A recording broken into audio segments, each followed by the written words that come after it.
Avanza la COP26 y hoy es el turno de los jóvenes. Cientos de activistas del movimiento Fridays for Future, liderados por la activista Greta Thunberg, protestaron por las calles de Glasgow. Las sesiones de hoy en la cumbre se centran en cómo aprovechar la conciencia ecológica de una juventud que mira con recelo esta cita climática. Tendremos reporte de nuestra enviada especial desde Glasgow. Los obispos franceses reconocieron la responsabilidad de la institución en los miles de casos de abusos sexuales cometidos en el seno de la Iglesia. Una comisión independiente contabilizó más de 300.000 víctimas de casos de agresiones sexuales perpetradas por religiosos desde 1950. Y en Etiopía, las fuerzas que se oponen al gobierno de Abiy Ahmed dicen que desmantelarán el administrativo. Mientras tanto, el ejército le pide a los militares retirados que se reincorporen para combatir a los rebeldes de Tigré, que se acercan cada vez más a la capital. Bienvenidos a France 24 y a esta nueva emisión de noticias. Yo soy María Clara Calle y es un gusto estar con ustedes. Comenzamos en Escocia. En el marco de la cumbre climática COP26, este viernes los jóvenes del movimiento de protesta Fridays for Future se tomaron las calles de Glasgow. Con la activista sueca Greta Thunberg liderando las manifestaciones, los jóvenes le exigen acciones reales a los líderes mundiales para combatir la emergencia climática. Las protestas coinciden con las sesiones de hoy de la COP26, que se centran en cómo aprovechar la conciencia ecológica de las nuevas generaciones para resolver la crisis climática. Previamente, nuestra enviada especial en Glasgow, Marina Colorado, junto al coordinador del Norte, Centro y Sudamérica para la COP16, nos contaban qué tanto peso tienen los jóvenes. Hoy el presidente de la COP26, Alok Sharma, dijo que se deberían considerar sus peticiones y las prioridades de los jóvenes en las negociaciones de esta COP26. También se anunció durante las negociaciones de alto nivel que 23 países incluirán la educación climática como parte central de su programa educativo. Pero hoy se entregó la Declaración de la Juventud Global, un documento que salió de la COP16, la Conferencia de la Juventud, que se celebró justo antes de que empezara esta COP26, y para conocer más detalles me acompaña Ernesto Ojeda, coordinador de Norte, Centro y Sudamérica para la COP16. Ernesto, muchísimas gracias por estar con nosotros en France 24. Te pregunto, ¿cuáles son las demandas más importantes que hay en este documento? Primero que nada, Marina, muchísimas gracias a France 24 por esta invitación. Continuando con las demandas, me gustaría primero indicarles que esta es la primera vez que se hace el esfuerzo global de la juventud, con más de 40.000 firmas que se han obtenido a través de todos los países del mundo, meramente consultando a ministerios, a organizaciones, a universidades y generalmente un llamado a los jóvenes para que se unan en esta declaratoria histórica. Las demandas, primero que nada, a los gobiernos y a los políticos que planean postularse, les exigimos que se tomen esto con seriedad. Tienen que involucrar a los científicos y la perspectiva del panel intergubernamental primero antes de diseñar las políticas, y después tienen que asegurarse de que sean efectivas, inclusivas, y también se les va a hacer responsables a largo plazo de las decisiones que hayan tomado. Entonces, moviéndonos con el aspecto de inclusividad, tengo que celebrar que esta es una de las COPs que más representación latinoamericana ha tenido, y eso verdaderamente es algo de lo que como mexicano estoy muy orgulloso. Así que mientras esto son grandísimas noticias, todavía no se encuentran estas personas en las mesas de decisiones en donde primero tienen que ser consultados ellos, dado que son las zonas más vulnerables, los que primero sufren el impacto del cambio climático y a los que último se les pregunta de normal. Esto incluye a grupos indígenas, personas de color, a las personas con discapacidad, etcétera, etcétera. Y pues moviéndome, para no quitar más tiempo, hacia mi campo de expertise, que sería en ciudades sostenibles, involucra tanto las acciones financieras que se deben de tomar para la economía circular, el transporte y la movilidad sostenible dentro de todas las ciudades, la infraestructura energética que debe ser modernizada, sobre todo de dónde provienen estas energías y qué se hace con los desechos que generan, y pues con eso me gustaría cerrar, si no, no termino. Y brevemente, 20 segundos, tú querías hacer un llamado a la unión del activismo juvenil. 20 segundos. Por supuesto, a todos los jóvenes que están viendo esto, este es un llamado a la acción. Necesitan unirse a la Yungo Mailing List. Yungo es la constituencia oficial de la UNFCCC para los jóvenes. Es decir, que todo lo que ocurra de los jóvenes para los jóvenes a través de Yungo es que se hace llegar al UNFCCC. Únanse ahora y el siguiente año nos vemos en la COP17. Y en noticias de Europa, los obispos franceses reconocieron la responsabilidad institucional de la Iglesia en los casos de pedofilia.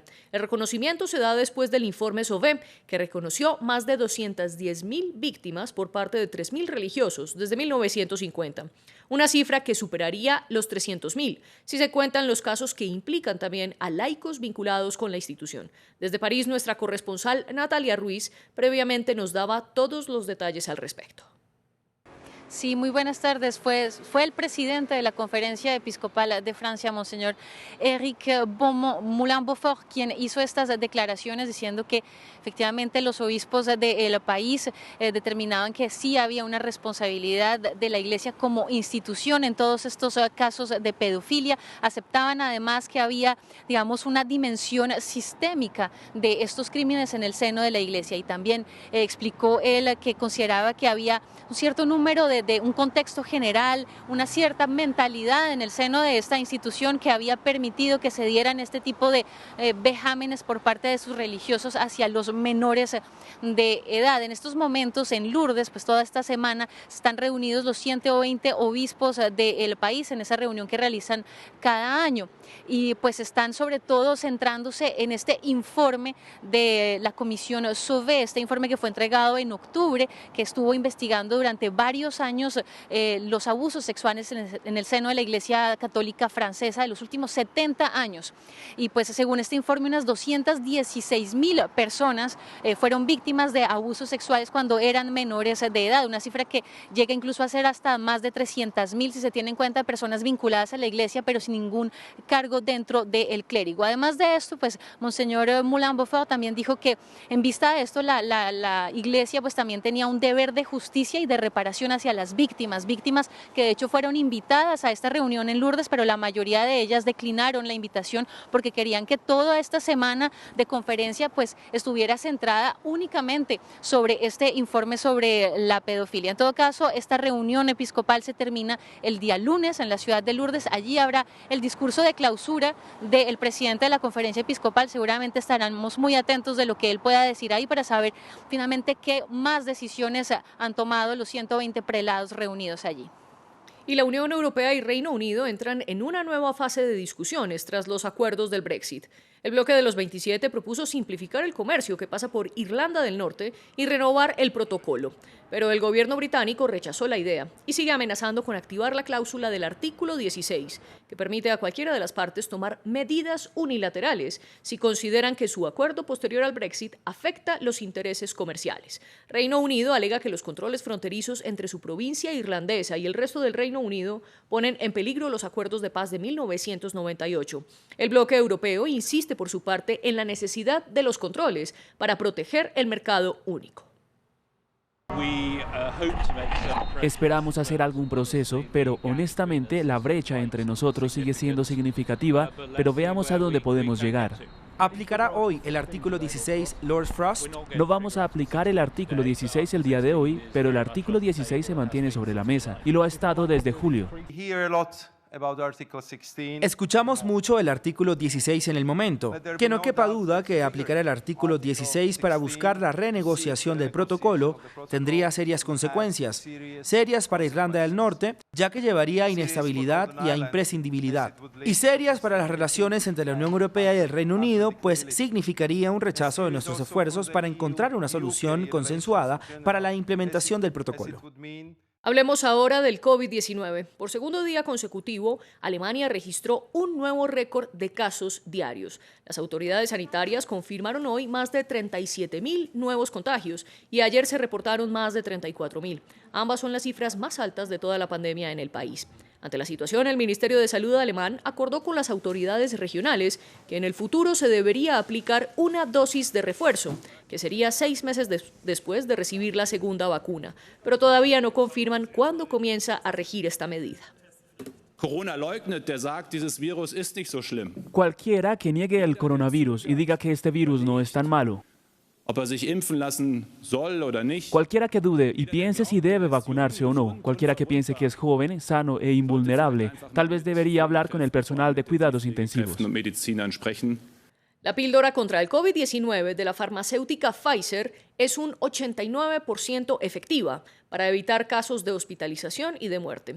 Así lo afirmó la compañía, que solicitará la autorización para su uso a las entidades regulatorias de Estados Unidos. Los resultados del estudio, en los que participaron 775 adultos, mostraron una reducción del riesgo en comparación con quienes tomaron el placebo.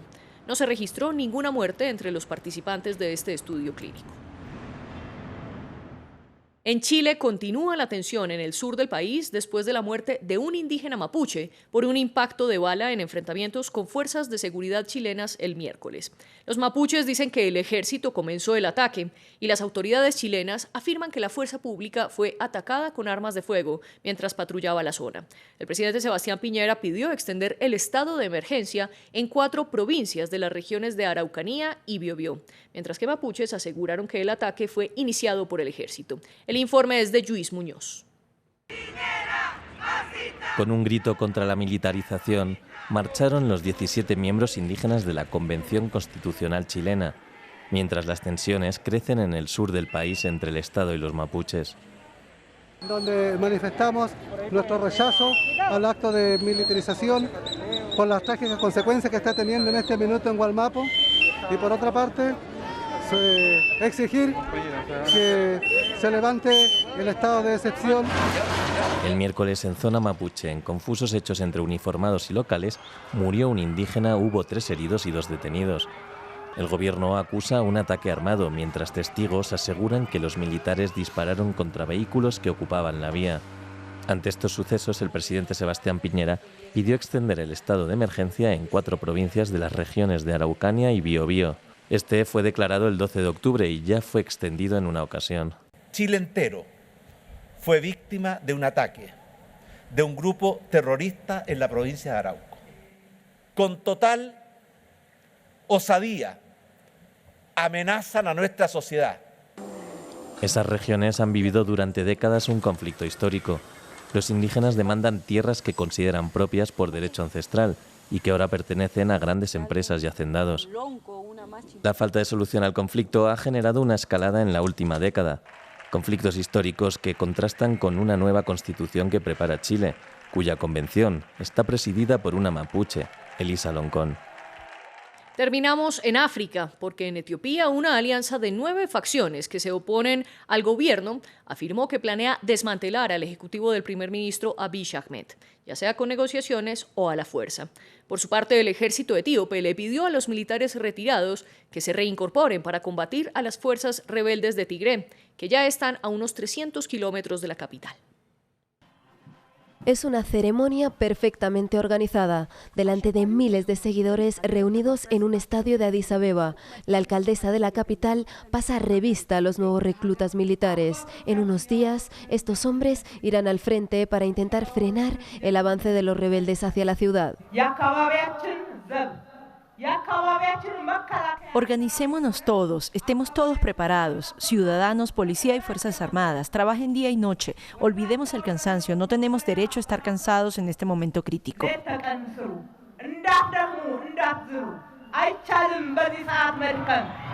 Es una ciudad en pie de guerra. El avance relámpago de los rebeldes tomó por sorpresa al gobierno. Tras haber controlado el Tigre el mes de junio, acaban de hacerse con 2 ciudades estratégicas en la región de Amhara.